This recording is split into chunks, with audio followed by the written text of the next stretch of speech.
안녕하세요. 서비스 경영 자격 핵심 특강 C모듈 강사 박정아입니다. 드디어 여러분들 A, B를 거쳐서 C모듈까지 무사히 오셨네요. C모듈을 사실 어떻게 보면은 현장에서 거의 관리자급 이상들, 그죠? 어떻게 보면 서비스 경영까지 손을 대는 그런 관리자분들이 많이 취득하고 있는 그런 모듈인데요. 내용이 약간 좀 많이 난해하고 어려운 부분들은 분명히 있습니다만 아마 공부를 하시면은요, 실제 현장에서도 많은 도움이 되실 것 같습니다. 자, 일단 한번 천천히 시작을 해 보도록 하겠습니다. 자, 일단 가장 먼저 서비스가 왜 중요한지, 서비스 산업이 왜 중요한지, 서비스 경제가 왜 중요한지에 대한 얘기들을 한번 해볼 텐데요. 이 파트에서는 여러분들이 제조업과 비교되는 서비스가 뭐가 중요한지를 꼭 공부를 해 주셔야 됩니다. 그죠? 그러니까 예전에는, 과거에는요, 제품을 구매하고 난 다음에 서비스를 받는 것, 그쵸? 사후관리의 입장에서 서비스를 받는 것의 그런 개념이었다면, 요즘은 서비스와 제품을 구분하는 것조차가 무색하게 모든 업종들이 다 서비스다라는 그런 얘기들을 하거든요. 자, 그래서 여기 보시면 여러분들 서비스의 중요성이라고 해서 굉장히 다양한 의견들이 좀 나오는데요. 이 부분을 디테일하게 좀 공부를 하시면 좋을 것 같습니다. 자, 이제는요, 서비스의 도움 없이 생활이나 사업을 하는 것이 전혀 이제 불가능한 시대가 되었다라는 그런 얘기들을 하는 거고요. 자, 과거에 뭐 법률, 회계, 경영, 교육, 임대 이런 모든 영역에서요, 이제는 서비스업이 다 등장하고 있다는 겁니다. 그래서 요즘은 법률 이렇게 얘기하지 않고요, 법률 서비스 이렇게 얘기하고, 회계도요, 회계 서비스, 그리고 지금 저희가 하고 있는 것도 뭐죠, 여러분? 교육 서비스라는 그런 얘기들을 하거든요. 그러니까 이제 제품과 서비스를 분리하는 것이 아닌 모든 산업, 제조업의 산업까지도 이제는 다 서비스로 보아야 한다라는 그런 개념으로 보신다는 거예요. 그래서 상품이나 제품을 사용하기 위해서 서비스가 어떻게 보면 지원되던 그런 시대에서 이제는 서비스를 잘 이용하기 위해서 오히려 제품의 지원이 필요한 그런 시대로 옮겨져 왔다라는 그런 얘기들이 나오고요. 자, 그 다음에 이제는 새로운 직업들이요, 어디에서 많이 나타나는데요? 서비스업에서 새로운 직업군들이 많이 탄생되기도 하고, 네, 그 다음에 뭐 학원, 진로, 취업 컨설팅, 육아, 세탁, 어때요? 서비스가 적용이 안 되는 업종이 없다는 겁니다. 그죠? 네. 그래서 사실은 이제 개인의 삶에서 서비스가 굉장히 중요해졌다라는 얘기들을 이제 하는 거고요. 요즘의 소비자는 유형적인 제품을 어떤 취득하는 것도 굉장히 중요하지만 무형적인 어떤 활동들을 많이 하는 서비스에도 정말 중요한 가치들을 느끼고 있다라고 보시면 될 것 같습니다. 그래서 전반적으로 서비스가 얼마나 중요한지에 대한 얘기들을 쭉 한번 보시면 될 것 같고요. 와, 정말 너무너무 출제가 잘 되는 내용이 또 하나가 나왔습니다. 서비스의 4대 특성입니다. 우리 중간중간 AB에서도 한 번씩 다뤘던 내용이긴 한데요. 사실은 C모듈이 메인이라고 보시면 될 것 같아요. 거의 핵심이고 C모듈에서 가장 출제가 잘 되고 있습니다. 자, 기본적으로 서비스는 형태가 없다. 네, 무형성이죠, 여러분들. 보고, 듣고, 만지고, 평가할 수 있는 객체가 아닌 굉장히 무형적인 것이다.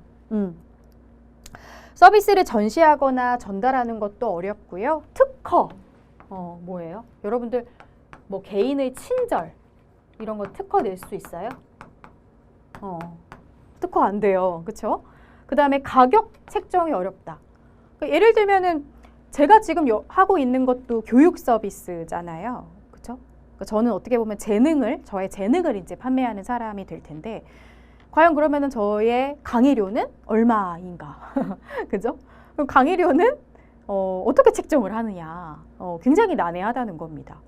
뭐 학력으로 할 거냐, 경력으로 할 거냐, 뭐 여러 가지 뭐 기준들이 있기는 하지만 뭐 학력이나 경력이 뛰어나다고 해서 강의를 또 꼭 잘하는 것만은 아니거든요. 네.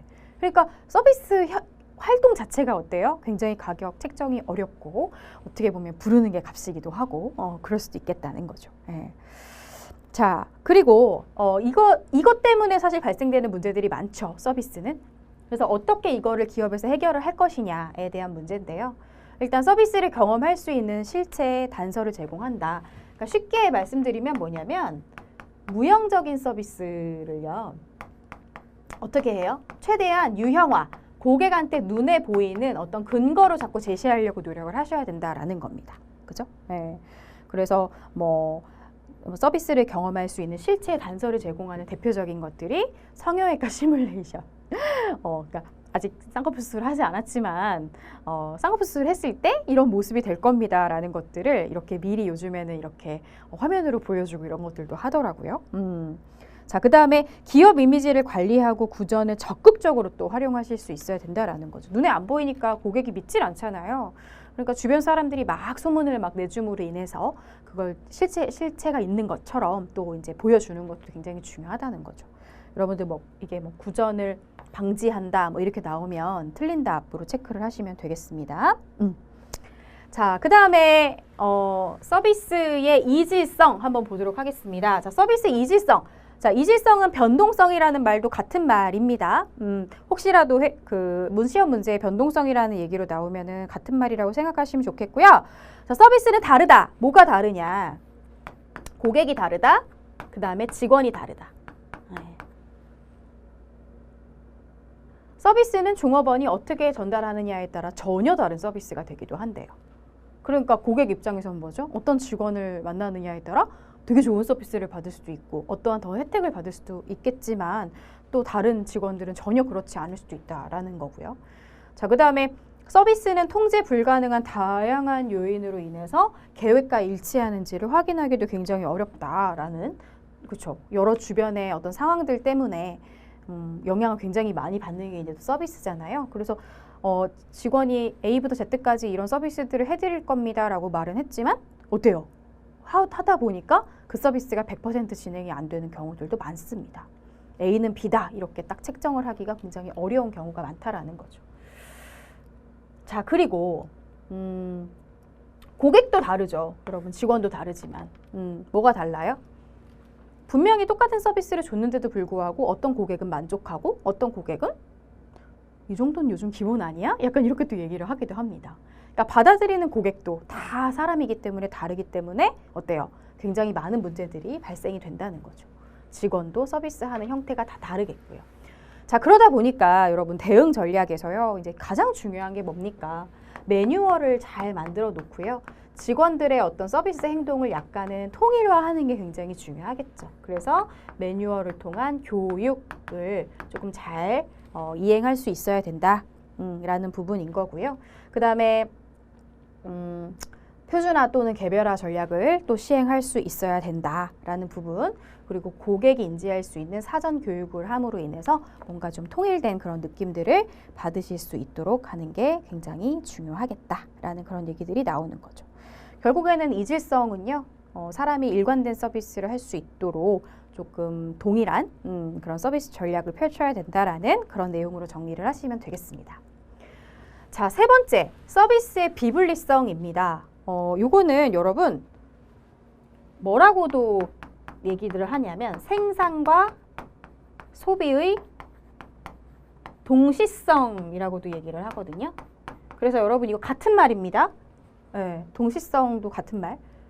생산을 함과 동시에 고객이 소비한다라는 그런 뜻이잖아요. 항상 서비스 현장에는 고객이 있다. 고객이 계속 개입한다. 고객이 계속 참여한다. 그래서 서비스는 달라질 수 있습니다. 그렇죠? 지금 제가 여러분들 서비스를 생산해내고 있습니다. 여러분들 뭐 하고 계시죠? 여러분들은 저의 교육을 지금 소비하고 계시는 중이죠. 그러다 보니까 중간중간에 여러분들 고객에 의해서 서비스 결과는 달라질 수 있다는 부분 하고요. 집중화보다는 분권화를 해야 되는 상황, 여러분들 우리 이건 배웠습니다. MOT. 그렇죠? MOT 접점별로 나눠서 잘 관리를 할 수 있어야 되고, 그리고 제품처럼 대량으로 많이 이렇게 생산해내기도 쉽지는 않다라는 얘기예요. 그래서 대응 전략 잘 보시면 고객의 욕구를 세심하게 파악해서 관리하고, 그 다음에 직원 선발, 교육 이런 것들이 중요하겠다라는 겁니다. 우리 MOT 할 때 뭐 배웠어요, 여러분? 100-1은 0 이거 배웠잖아요. 100가지를 아무리 잘해봤자 한 가지에서 마이너스면은 전체 서비스가 0이 될 수 있기 때문에 한 번에 잘 하셔야 되겠죠. 자, 그 다음에 뭐 다양한 서비스망을 구축한다든지, 그쵸? 고객이 어디서든 이용이 가능하게끔 채널을 좀 다양화하실 필요도 있겠고요. 자, 그 다음에 이제 시험에 정말 잘 나오는 부분 중에 하나가요. 또 소멸성입니다. 서비스를 저장했다가 나중에 재판매를 할 수 있을까요? 제품은 재고로 쌓아놨다가 나중에 판매할 수 있죠. 근데 서비스는 그게 굉장히 어렵다는 겁니다. 그때 쓰지 않으면 사라진다. 소멸성입니다. 비행기를 티켓팅을 했습니다.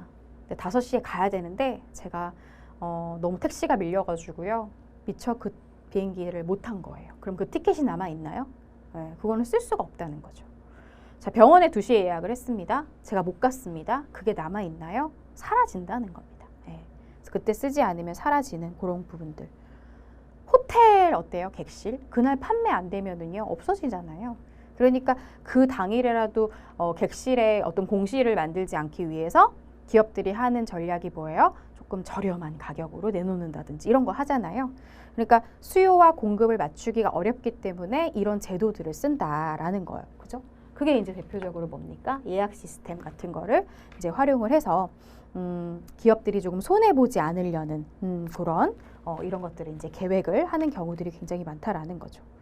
그래서 뭐 수요 감퇴기에 가격 인하를 한다든지 촉진 활동을 통해서 홍보 마케팅을 좀 더 해서 비어지는 시간이 없도록 하는 그런 전략들을 쓰고 있다. 자, 그래서 여러분들 요거는요, 제가 왜 이렇게 열심히 설명을 했을까요? 시험에 너무 잘 나오기 때문에 그렇다는 거죠. 자, 그래서 특징을 공부를 하시고요. 그거에 따른 대응 전략까지 같이 연결해서 보시면 되겠습니다. 자, 서비스의 3대 기본 속성 보도록 하겠습니다. 탐색 속성, 경험 속성, 신뢰 속성이 있는데요. 자, 탐색 속성이라는 거는 구매하기 이전에 이미 평가할 수 있는 그런 품질 속성이다라고 되어 있고요. 그쵸. 의류 같은 경우 뭐 입어보고 여러분들 그죠, 괜찮으면 사는 거잖아요. 그죠? 자동차 같은 경우도 구매하기 전에 요즘에는 시승 다 해보고 살 수 있는 그런 속성이 되겠고요. 자, 그 다음에 경험 속성이라는 건 뭐냐면요. 구매 전까지는 평가할 수가 없어요. 괜찮은지를. 실제 서비스를 경험해보고 난 다음에 괜찮았어 라고 얘기하는 속성입니다. 대표적인 게 뭐예요? 우리 식사 하시는 거, 외식, 휴가, 미용, 놀이동산, 여행 이런 것들이 있습니다. 자, 그 다음에 이제 신뢰 속성이라는 건 뭐냐면요. 서비스를 경험하고 난 다음에도 조금 오래 시간이 걸린대요. 시간이 좀 많이 지난 다음에 괜찮나 아닌가 그런 것들을 평가할 수 있는 속성이다라는 거죠. 상담, 수술, 법률 서비스 뭐 이런 것들이 됩니다. 뭐 예를 들어서 내가 뭐 정신과 치료를 받는 중이다. 그렇다고 한들 이게 정신과 치료가 바로 뭐 효과가 나타나는 건 아니잖아요. 그죠? 어느 정도 치료를 받고 시간이 지난 다음에 좋아지는 것들을 나중에 느끼는 보통 의료 서비스들이 좀 그런 경향성이 있다라는 거죠. 자, 바로 문제가 나옵니다. 서비스의 3대 기본 속성 중 상담, 수술, 법률 서비스, 치과 치료 뭐 이런 것들이 나오는데 서비스를 경험한 후에도 바로 평가하기가 굉장히 어렵고 시간이 좀 지나야 되는 거. 자, 일단 없는 거 있죠, 우리. 책에 나오지 않은 거 2가지 지우고요. 3가지 중에 고르시면 되는데 정답은 뭐가 되죠? 그렇죠. 신뢰 속성이 되겠습니다. 자, 서비스 패키지. 네, 시험에 또 굉장히 잘 나오는 분야 중에 하나입니다. 여러분들 패키지가 뭐예요? 패키지. 묶었다 라는 뜻이죠. 자, 서비스는요, 무형적인 특성, 눈에 안 보이기 때문에 서비스 전문가도 서비스가 무엇인지 정확하게 말하기가 되게 힘들다. 여러분도 이거 혹시 무형성 아니고요, 이질성 나오면 틀립니다. 그쵸? 무형성이 맞는 거예요. 이렇게 이제 장난으로 이렇게 나올 수 있기 때문에 챙겨주시고요. 자, 그 다음에 서비스 패키지라는 것은 재화가 정보와 함께 결합되는 거다. 이런 얘기가 나오는데요. 여러분 혹시 이것도요, 재화와 재화가 묶인다, 정보와 정보가 묶인다 이렇게 나오면 틀립니다. 네, 재화랑 정보랑 같이 묶인다 라는 부분이고요. 자, 서비스 패키지는 크게 핵심적인 서비스와 부가 서비스 이 2가지로 또 나눠지기도 한다라는 거예요.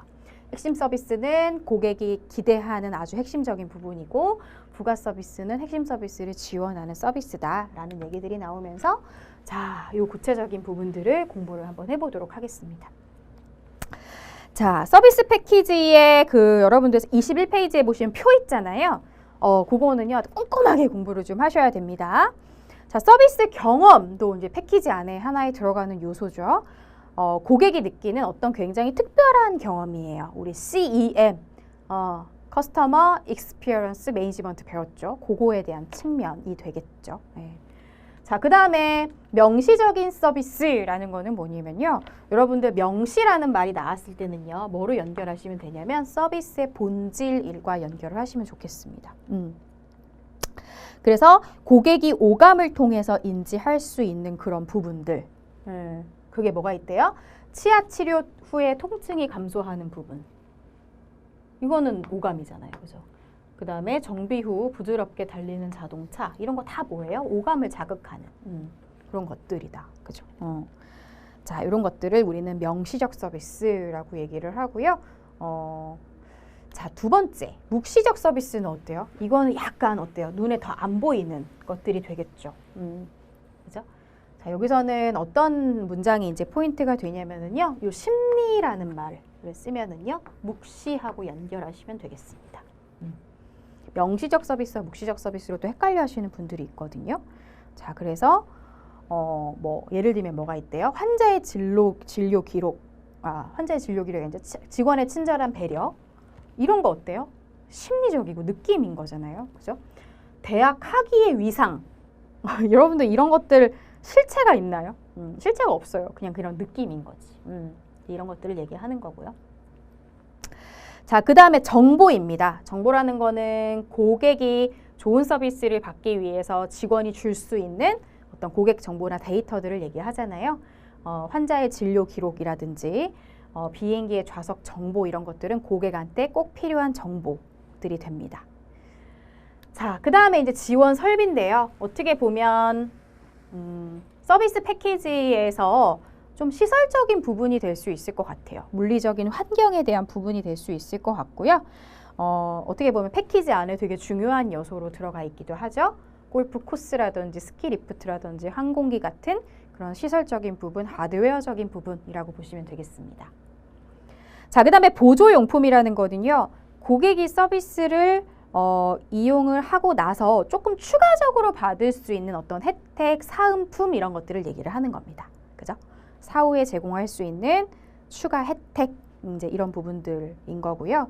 결국에는 서비스 패키지라는 건 뭐냐면 지금 이 모든 것들이 다 뭐예요? 하나로 다 묶여서 고객한테 총체적으로 전달되는 것을 서비스 패키지라고 이야기를 한다라는 것 알고 계시면 좋겠고요.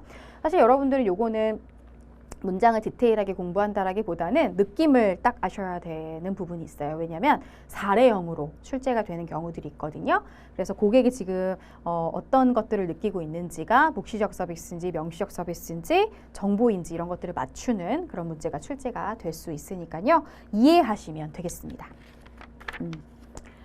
자, 서비스 패키지에 대한 설명으로 옳은 것을 고르시오. 자, 정답은요. 그렇죠. 서비스 패키지의 구성 요소는 서비스 경험, 명시, 묵시, 정보, 지원 설비, 보조용품. 시험 문제가 정말 이렇게만 나오면 너무 좋겠네요. 그죠? 자, 서비스 마케팅의 삼각형이라고 해서 필립 코틀러라는 사람은 서비스 마케팅 삼각형 요 세 가지를 이제 구성을 했다 이렇게 되어 있는데 여러분들 요거는요. 교재에 있는 그림으로 꼭 공부를 하십시오. 그죠? 그러니까 기업이 직원한테 하는 마케팅을 뭐라고 한다고요? 내부 마케팅. 기업이 고객한테 하는 마케팅을 외부 마케팅. 자, 기업이 직원한테 마케팅을 잘하면 만족한 직원이 다시 고객한테 하는 마케팅을 상호작용 마케팅이라고 얘기를 한다. 그래서 필립 코틀러뿐만이 아니라 우리 칼 알브레이트라는 학자가 있거든요. 근데 이분도요. 초인류 기업이 되기 위해서는 이 3박자가요. 굉장히 균형 감각이 있어야 된다라는 그런 얘기를 주장을 했습니다. 그래서 여러분 이 마케팅에 해당되는 부분 가로넣기 문제 여기에 지금 어떤 마케팅이 들어가는지 그거 맞추는 문제가 간혹 출제가 되니까 그림으로 체크를 해주시면 좋겠습니다.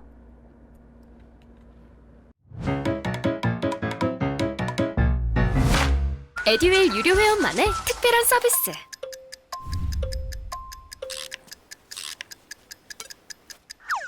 같이 하자.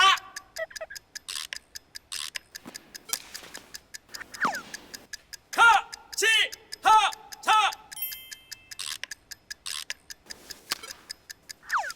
정답! 같이 하자 친구야. 에듀윌 유료 회원.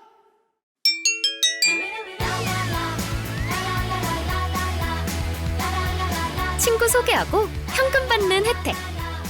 오직 에듀윌 유료 회원에게만. 에듀윌. 자, 문제 한번 풀어보도록 하겠습니다. 서비스 마케팅 삼각형에서 기업과 직원 사이에 형성되는 마케팅은 무엇일까요? 그렇죠. 정답은 내부 마케팅이다. 별로 어렵지 않으시죠? 자, 서비스 경제에 대한 얘기 한번 해보도록 하겠습니다. 여러분들 여기 나오는 1, 2, 3은요. 시험에 정말 출제가 잘 되기 때문에 좀 꼼꼼히 봐주시면 좋을 것 같은데요. 자, 서비스 경제란 제조업, 농업, 광업과 대조되는 서비스 부분에 의해 경제활동이 지배되는 것으로 전체 노동력의 50% 이상 이런 거 여러분 외워두세요. 네, 50% 이상이 서비스 부문에 종사한다면 거기는 서비스 경제로 진입된 사회다라고 얘기를 한대요. 자, 후쿠스는요. 사람 이름이겠죠. 후쿠스는 GNP가 뭐예요? 국민 총생산. GNP의 절반 이상. 절반이면 얘도 뭐죠? 50%가 되겠네요. 이상이 서비스 부문에서 생산되는 경제를 서비스 경제라고도 얘기를 하고요. 그런 의미로 봤을 때 우리나라는 이미 50%가 넘어갔기 때문에 이미 서비스 경제로 진입했다라고 판단을 하고 있다라는 거죠.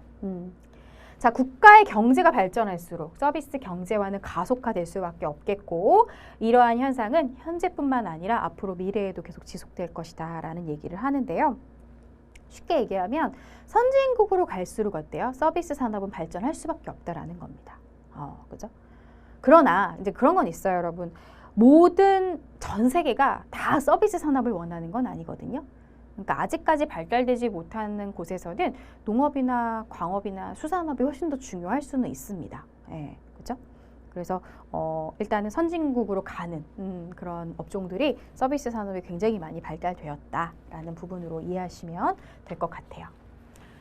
자, 서비스 경제 성장의 이유, 여러분 이 부분도 출제가 요즘 많이 되고 있더라고요. 체크를 좀 잘해주시면 좋겠는데요. 자, 일단은 고객들이 서비스 부문에 지출을 많이 하고 있더라. 제품을 구매하는 것도 굉장히 중요하지만 서비스에 돈을 많이 쓰고 있겠고 그 다음에 IT 기술이 발달한 것도 굉장히 중요한 하나의 요소가 되겠죠. 그 다음에 소비자 욕구는 점점점 고급스러워진다라는 부분은 우리가 A 모듈에서 충분히 다뤘고요. 그 다음에 기업 활동, 비즈니스 같은 것이 이제 서비스 부문에서 많이 늘어나고 있기도 하고 여성이 사회 참여가 많이 된 것도 어떻게 보면 서비스 산업을 발달하게 한 그런 이유이기도 합니다. 왜냐하면 여성이 사회 진출을 많이 하면 할수록 어떤 가사 노동이라든지 이런 부분들이 서비스에서 많이 대체가 될 수밖에 없다는 거거든요. 네. 그리고 이제 삶이 굉장히 이제 복잡화가 되면서 그런 문제들을 서비스에서 많이 해결이 되기도 하고요. 제품도 많이 복잡화가 되었고 새로운 서비스가 등장했고 그 새로운 서비스 안에서 어때요? 고용이 많이 창출되고 있다. 이제 이런 얘기들을 이제 한다는 거죠. 자, 서비스 혁명 한번 보도록 할게요. 여러분들 여기 서비스 혁명이라는 것은요. 그 용어를 좀 알고 계시면 좋을 것 같아요. 서비스 혁명에 대한 이유. 뭐래요? 서비스가요. 정말 너무나 빠르게 우리 산업혁명보다 더 빠르게 계속 급진적으로 변화하는 현상을 우리는 서비스 혁명이라고 얘기를 한다는 거죠. 자, 그래서 후기 산업화 진행으로 인해서 전환된 패러다임을 보시면요. 이제는 뭔가 제품을 생산하는 시대에서 서비스 수행, 퍼포먼스 이런 것들로 전환되는 그런 시대가 왔고 하이테크형 제조 중심 사회에서 하이터치형 인간 중심 사회. 이거는 사실 산업화, 선진국으로 가면 갈수록 어때요? 인간의 감성이라든지 이런 것들이 훨씬 더 중요해지고 있잖아요. 자, 그 다음에 이제 많은 그 산업들이 제조 우위에서 이제는 서비스 우위로 전환되고 있다라는 그런 얘기들이 나옵니다. 자, 서비스 패러독스 한번 보도록 할까요? 여러분들 그 서비스 패러독스는요. 뭔가요? 우리 10년 전보다 10년, 15년 전보다 서비스의 질이 굉장히 많이 올라갔다는 거예요. 근데 그럼에도 불구하고 어때요? 고객의 만족도 조사를 한번 해보면 10년 전보다 더 만족도는 떨어지고 있는 이상한 역설적인 현상을 우리는 서비스 패러독스라고 얘기를 합니다. 네, 그죠? 그래서 일단 그 정의에 대해서 알고 계셔야 되고요. 서비스 패러독스라는 것 자체가 연결력 문제로도 출제가 될 수 있겠습니다. 자, 서비스 패러독스의 발생 원인 한번 보도록 할까요?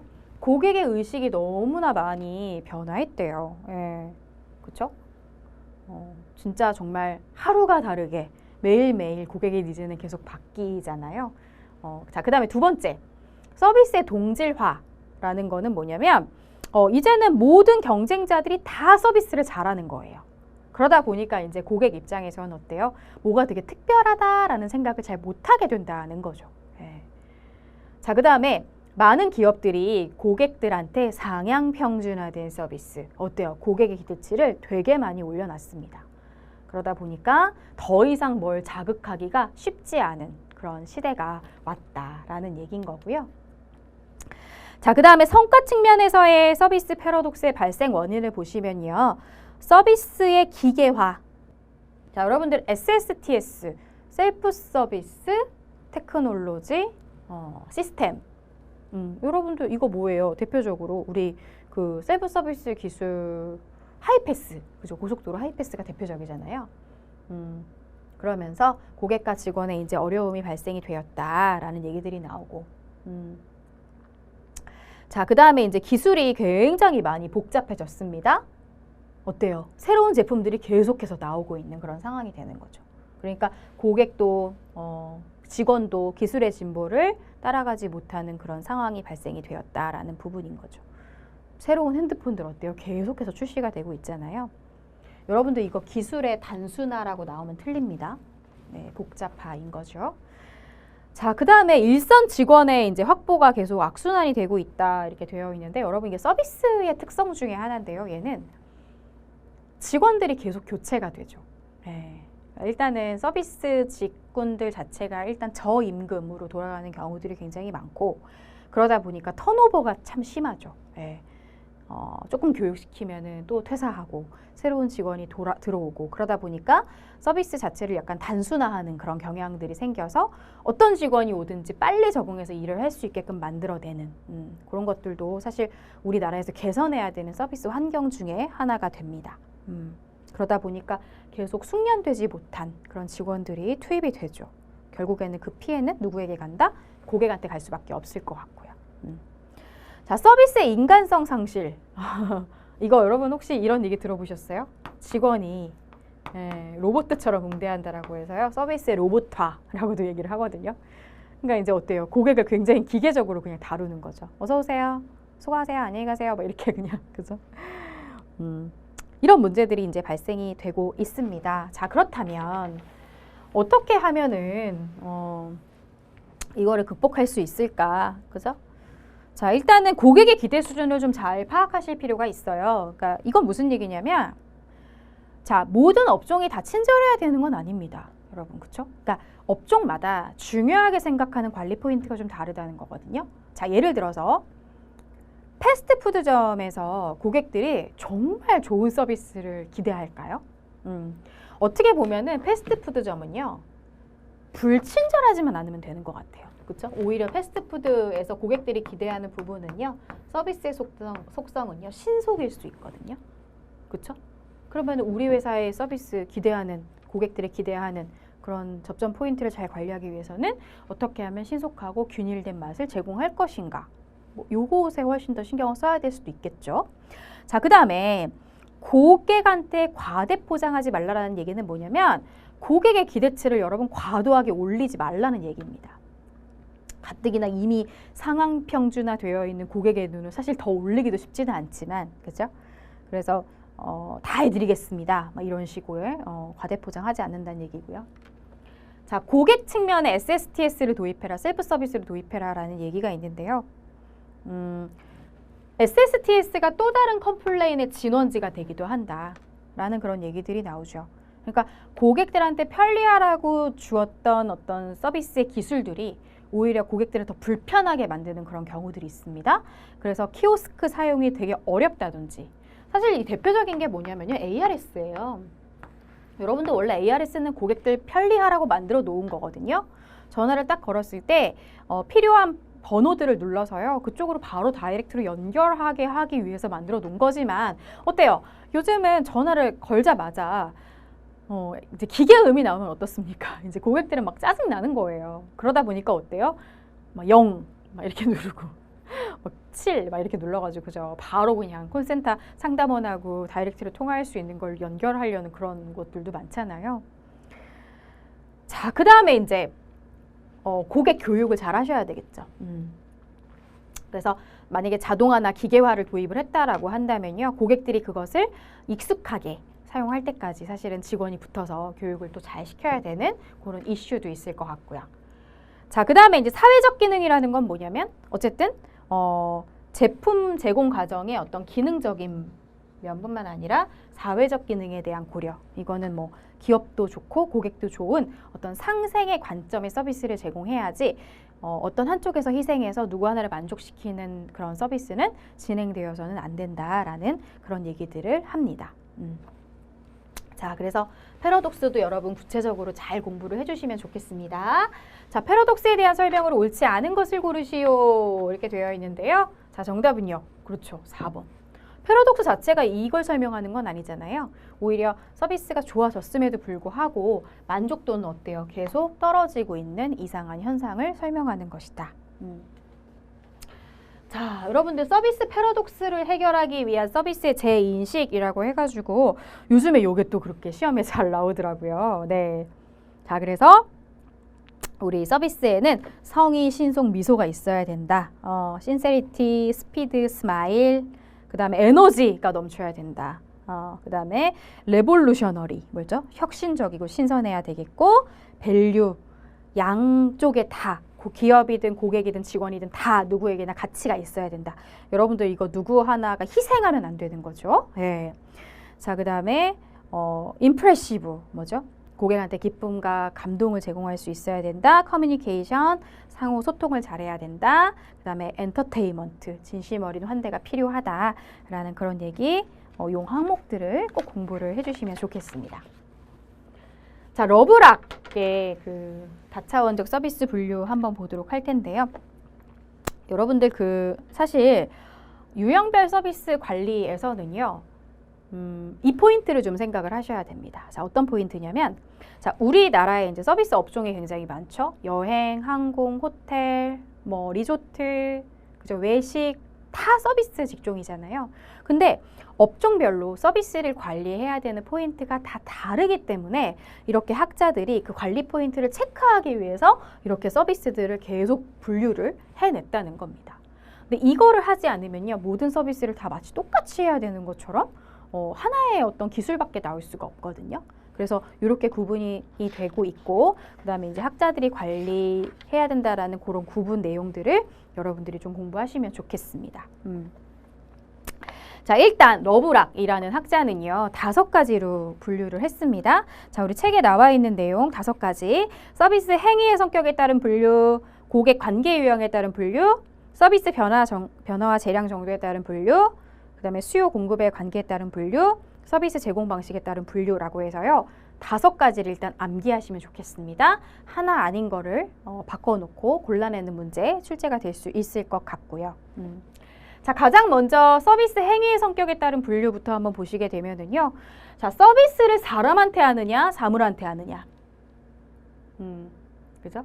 자, 그 서비스가 유형적이냐, 무형적이냐에 따라서 이렇게 4가지로 나눈 것을 우리는 서비스 행위의 성격에 따른 분류라고 보실 수가 있겠습니다. 그렇죠? 그래서 이 업종별로 어떤 부분이 들어가는지를 좀 체크를 해주시고요. 자, 고객과의 관계 유형에 따른 분류 한번 보시겠어요? 자, 보시면은 어떤 서비스는 꼭 회원가입을 해야지만 받을 수 있는 서비스가 있겠고요. 회원가입을 안 해도 받을 수가 있는 서비스가 있습니다. 그죠? 그리고 회원 가입을 했을 때 계속적으로 제공받을 수 있는 게 있고요. 혹은 일회성으로 단속, 그냥 끝나는 그런 서비스들도 있다는 거죠. 비회원일 때도 마찬가지입니다. 예를 한번 볼까요? 자, 회원 가입을 꼭 해야 되고 한 번 회원 가입하면 계속 이용할 수 있는 대표적인 것들이 뭐죠? 보험이죠. 한번 가입하면요. 그 보험금을 내는 동안에는 계속 여러분 관리를 받으시는 거잖아요. 그죠? 근데 보세요. 라디오 방송 같은 거 어때요? 회원 가입 안 해도 우리 그냥 틀면 나오잖아요. 예, 그리고 라디오는 언제 어디서나 들을 수 있는, 24시간 들을 수 있는 그런 서비스이기도 하죠. 요렇게 또 구분을 해놓은 게 뭡니까? 고객과의 관계 유형에 따른 분류가 됩니다. 자, 그 다음에 세 번째는 뭐냐면요. 고객별 서비스 변화와 재량 정도에 따른 분류인데요. 자, 고객에 따라서 서비스를 직원이 조금 변화시킬 수 있어요. 변화시킬 수 있다. 그걸 변화시킬 수 있는 정도가 높은 서비스가 있고 낮은 서비스가 있겠고요. 그죠?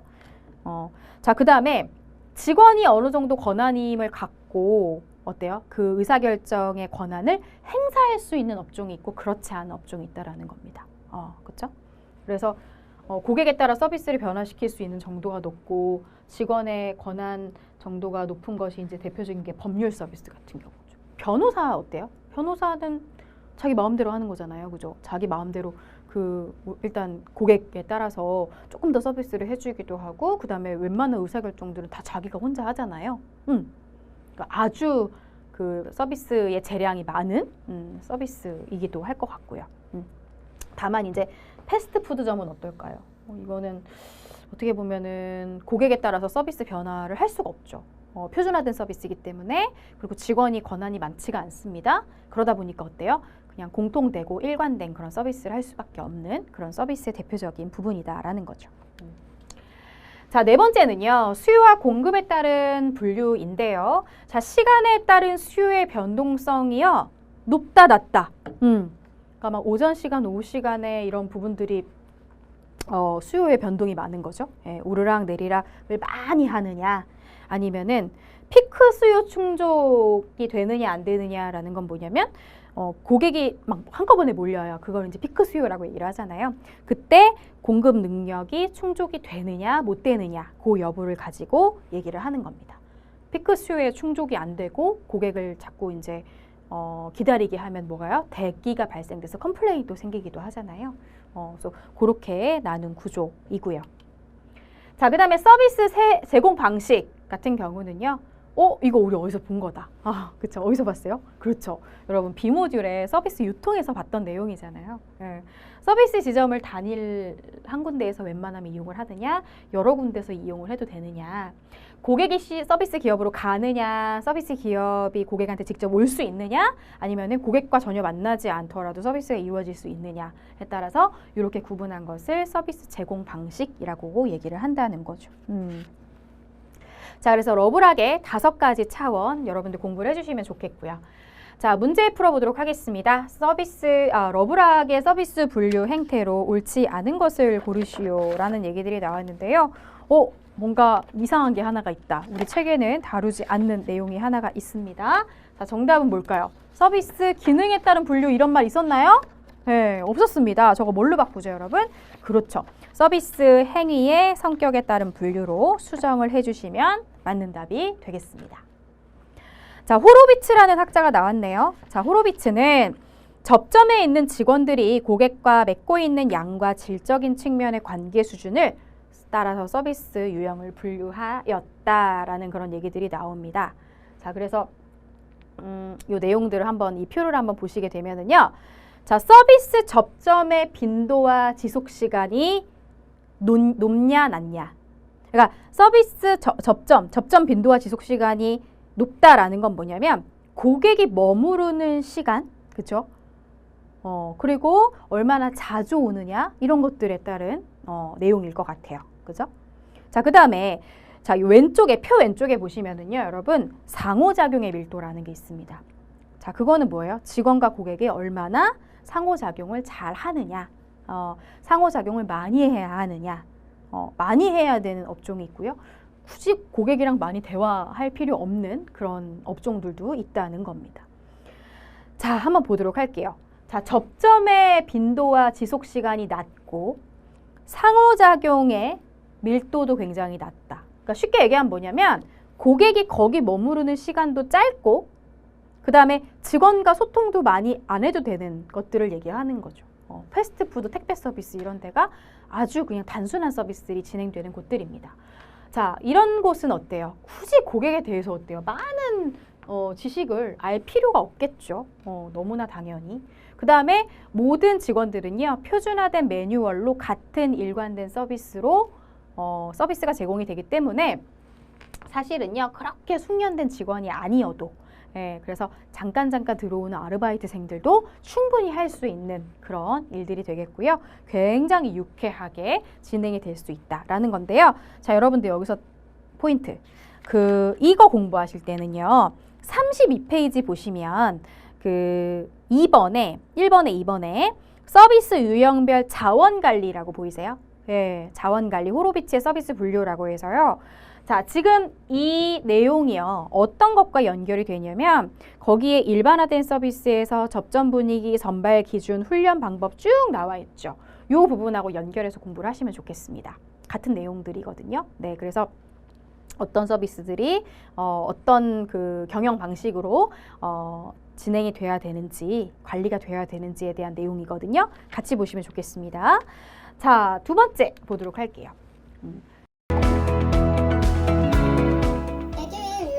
가입을 했더니 친구 추천 이벤트가 있더라고요. 그래서 주변에 아는 사람들한테 추천을 다 해줬어요. 근데 친구들이 결제할 때마다 10만 원씩 받았거든요. 그래서 한 지금까지 받은 게 200만 원 가까이 되는 것 같아요. 접점의 빈도와 지속 시간은 높은데요. 상호작용의 밀도가 낮대요. 무슨 말일까요? 고객이 거기에 머무르는 시간은 긴 거예요. 근데 굳이 직원이랑 대화를 많이 하지 않아도 된대요. 그 대표적인 게 뭡니까? 호텔이죠. 항공 마찬가지. 여러분들 그렇잖아요. 호텔에 가면요. 고객은요 오래 머무르죠. 숙박을 해야 되니까. 어떤 분들은 막 하루 이틀 이렇게 머무르기도 하잖아요. 길게 계세요. 하지만 직원하고 대화를 많이 하진 않습니다. 그죠? 그러니까 직원은요 서비스 이용에 대한 단순 안내만 하시면 돼요. 예를 들면 고객님 체크인 시간은 몇 시고요. 체크아웃 시간은 몇 시이며 조식 이용 가능 시간은 몇 시부터 몇 시까지입니다. 뭐 이런 것들이겠죠. 예. 그래서 이때는 직원들은 어떤 서비스를 잘 해야 돼요? 그렇죠. 일관되고 모든 직원들이 다 통일된 이야기를 좀 하실 수가 있어야 되겠고요. 그다음에 모든 직원이 고객의 요구사항에 따라 응답할 수 있는 그런 능력이 필요하다라는 부분입니다. 자, 그 다음에 이제 세 번째 개인화된 서비스는 뭐냐면은요, 접점의 빈도와 지속 시간은 낮대요. 그렇죠? 고객이 거기 머무르는 시간은 낮대요. 하지만 직원은요, 고객하고 상호작용을 아주 깊이 해야 된다라는 얘기를 합니다. 대표적인 게 유지보수 문제상담 세일즈 이렇게 되어 있는데요. PC 수리 같은 거 여러분 생각하시면 돼요. PC 수리. 네. 자, 일단은 여러분들 보세요. 고객은 자신의 문제가 개별적인 차원으로 취급되길 원한다. 당연하겠죠. 여러분들 PC 수리가요.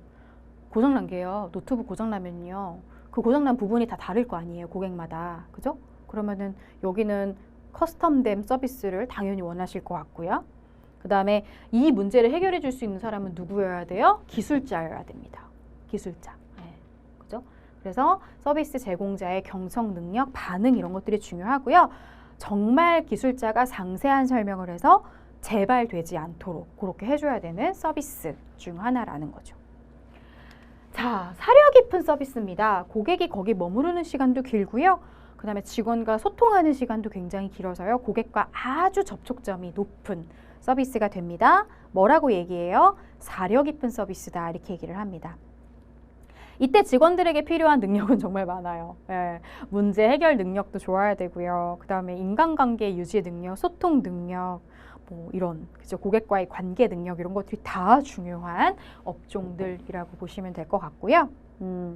당연히 거기에 있는 사람들은 다 숙련자만이 가능하다. 전문가만이 들어갈 수 있는 그런 업종들이라고 보시면 될 것 같습니다. 가장 중요한 서비스가 되는 거고요. 마찬가지로 32페이지에 보시면은 이들에 대한 어떤 그런 서비스 관리에 대한 부분들이 나오죠. 사실 사려 깊은 서비스 같은 경우는요. 여기에 들어가는 사람들이 전문가이기 때문에 정말 회사에서도 잘 대해 주셔야 될 것 같아요.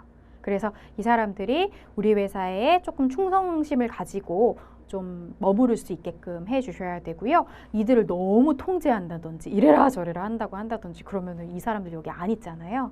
그러다 보니까 조금 뭐 멘토 제도라든지 우수한 사람들에게 특별 보상을 좀 해준다든지 전문성 향상을 위해서 역량 개발을 좀 해준다든지 자, 이런 부분들이 지속적으로 필요할 것 같습니다. 완전히 권한이 임해야 되는 그런 사람들이라고 볼 수가 있겠죠. 자, 이런 부분들 여러분들 체크를 좀 해주시면 좋겠고요. 아유, 또 시험에 잘 나오는 부분 또 나왔습니다. 과거에 비해서 지금 현재 서비스 생태계 패러다임이 어떻게 바뀌었는지에 대한 내용인데요. 출제 너무 잘 됩니다. 여러분들 어떻게 나올까요? 이제 너무 다 도사들이라서 잘하실 것 같은데 어때요? 두 가지를 그렇죠. 뒤바꿔 놓겠죠. 예, 그래서 어떤 부분이 차이가 있는지를 여러분들 잡아내실 수 있으면 되겠습니다. 자, 바로 문제 나오죠. 이런 류의 문제예요.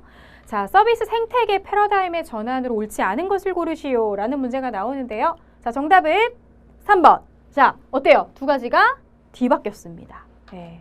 그래서 틀린 답 체크하시면 되겠습니다. 자, 서비스 기업의 생존 전략 한번 보도록 하겠습니다. 굉장히 중요한 얘기가 나오죠. 산업화 시기의 경제 발전이 원래는 제품의 생산, 소유, 예전에는요 뭔가 많이 가지고 제품을 사고 이런 것들이 되게 중요했다면 요즘은 어떻대요? 사람들이요 어떤 제품을 사용하거나 그것에 대한 경험을 너무 중요하게 생각을 한다라는 얘기가 나오고 이제는 많은 기업들이 성장의 한계를 인식하고 서비스업으로 많이 전환되고 있다. 그런 얘기들을 쭉 하고 있습니다. 그만큼 또 서비스가 중요해졌다는 얘기를 또 한 번 하는 거고요. 자, 이거 여러분 시험에 잘 나옵니다. 제조업에 비교해서 서비스업은 어떤 점이 다른지에 대한 내용인데요. 자, 일단 서비스는요. 진입 장벽이 낮습니다. 쉽게 말씀드리면요. 누구나 할 수 있다는 거예요. 예. 어떤 큰 자본 투자를 하지 않더라도. 그러다 보니까 이 서비스업 안에는 누가 있어요? 1인 기업가들도 있고요. 그 다음에 소상공인, 자영업자 이런 사람들도 되게 많다라는 건 거예요. 예. 자, 두 번째, 규모의 경제, 대량 생산을 하기가 되게 쉽지 않다라는 거. 자, 수요의 변동이 굉장히 심하죠. 계절이라든지 시간이라든지 이런 것들에 대한 영향을 정말 많이 받는 게 서비스입니다. 예를 들면 지금 뭐 교육 서비스라는 부분이 있죠. 근데 교육 서비스도 어때요? 코로나라든지 뭐 이런 나라에 전염병이 막 돌아요. 그러면 모여서 집체 교육 못 하잖아요. 그렇죠? 그러면 어때요? 교육업 같은 경우는 사실상 좀 침체가 될 수도 있습니다.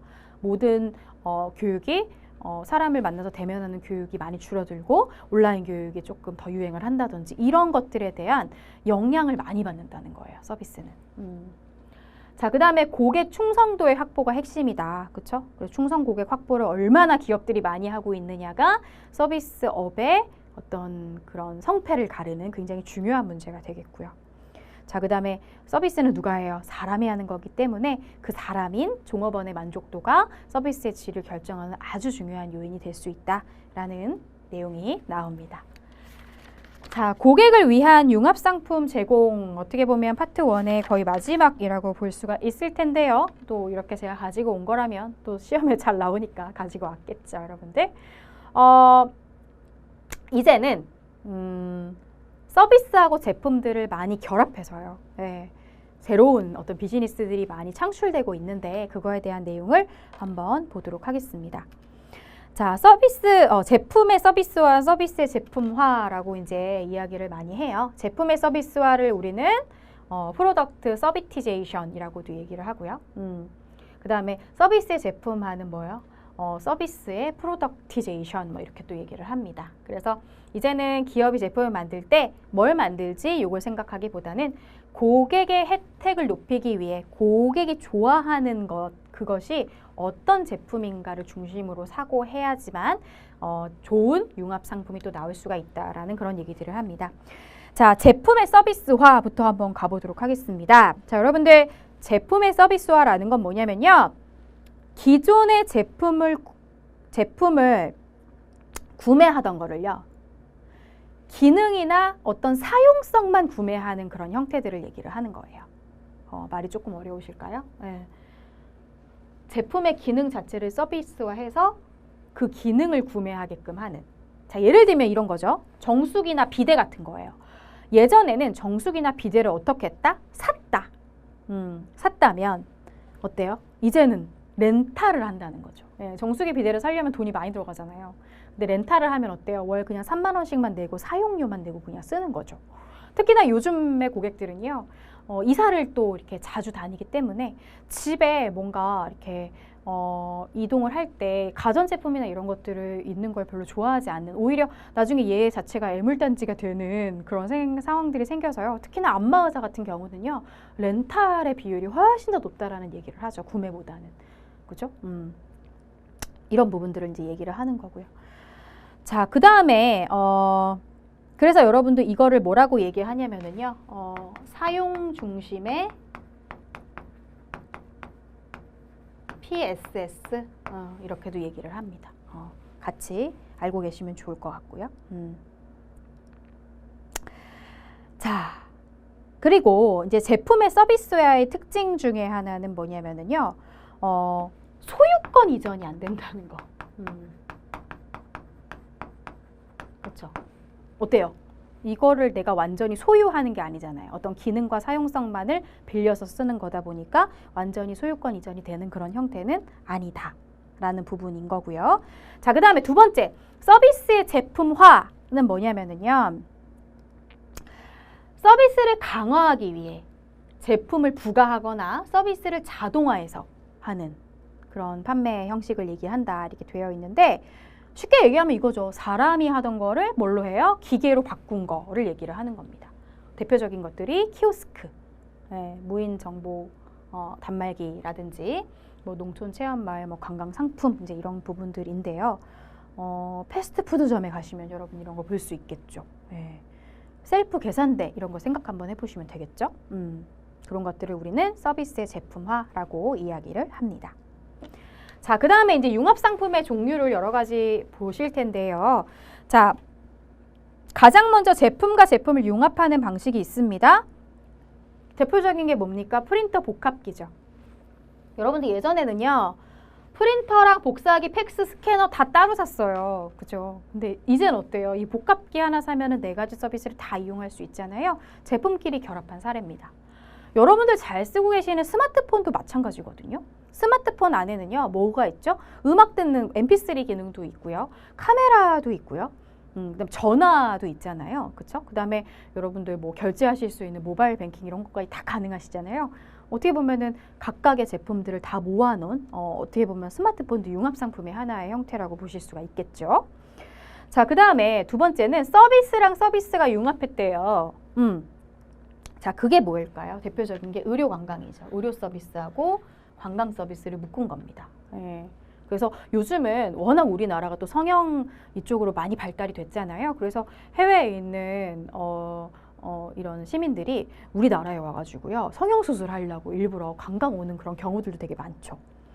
자, 실버타운도 마찬가지인 것 같아요. 자, 우리 실버타운 안에서는 노인분들이 어때요? 그 안에서 뭐 숙박도 하죠. 그 다음에 게임도 하고요. 그 다음에 건강, 피트니스, 건강도 챙기기도 하고요. 뭐 사우나를 한다든지 여러 가지 것들을 또 즐기실 수 있는 곳이기도 하고요. 자, 그 다음에 제품과 서비스가 융합된 경우가 있는데요. 자, 요거는 두 가지로 나눠집니다. 제품이 메인이냐, 서비스가 메인이냐. 그렇죠? 자, 제품 중심인 경우에는 뭐냐면은 아이팟을 구매했을 때 아이튠즈가 따라오는 것을 얘기를 이제 하는 거고요. 그 다음에 이런 거 있대요. 롤스로이스.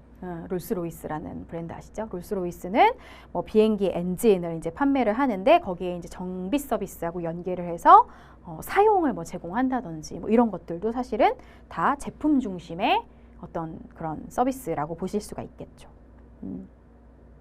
자, 서비스 중심인 경우가 뭘까요? 라이브 공연, 그리고 강연 내용 이런 것들을 CD라는 어떤 제품으로 제작해서 판매를 하는 그런 경우들이 될 수도 있겠고요. 그 다음에 장난감에서 굉장히 유명한 레고 같은 경우도요. 어떤 교육센터 같은 걸 만들어서 교육을 해준다든지 학습지를 구매한 고객들한테 학습지 교사의 서비스를 받게 해준다든지 이런 거 다 뭡니까? 제품과 서비스가 융합된 그런 케이스라고 보실 수가 있겠죠. 자, 그래서 여러분 제가 또 이거 열심히 왜 설명했을까요? 그렇죠. 시험에 너무 잘 나오니까 이제 좀 구체적으로 자세하게 눈 감고도 체크하실 수 있는 정도로 공부를 해주시면 좋겠습니다. 자, 마지막으로 문제 한번 풀어보도록 하겠습니다. 융합상품의 형태와 그 연결이 적합하지 않은 것을 고르시오. 자, 정답은요?